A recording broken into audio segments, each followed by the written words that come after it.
પ્રોહિબિશનના ગણનાપાત્ર કેસના આરોપીને પાસાના કાયદા અંતર્ગત જેલ ધકેલતી સારોલી પોલીસ કમિશનર શ્રી અનુપમસિંહ ગહેલોત સાહેબ તથા ખાસ પોલીસ કમિશનર શ્રી સેક્ટર 1 તથા નાયબ પોલીસ કમિશનર શ્રી ઝોન 1 તથા મદદનીશ પોલીસ કમિશનર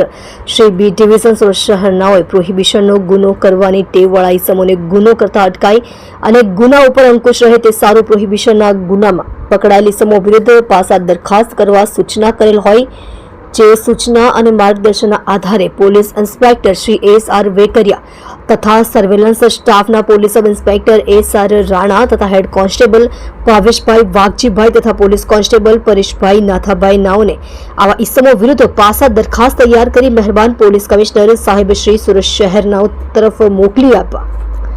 સૂચના આપતા દરખાસ્ત તૈયાર કરી મહેરબાન પોલીસ કમિશનર સાહેબ શ્રી તરફ મોકલી આપેલ છે. પાસા દરખાસ્ત મહેરબાન પોલીસ કમિશનર સાહેબ શ્રી નાઓ દ્વારા મંજૂર કરી પાસા હુકમ કરતા બુટલેગર ઇસમ વસંત ચુનીલાલ મિસ્ત્રી ઉંમર વર્ષ 35 રહે F102 હેપી રેસિડેન્સી પ્રાઇમ શોપની પાછળ વેસુ સુરત મૂળ વતન ગામ નવા ગામ તાલુકો સોનગઢ જિલ્લો તાપીની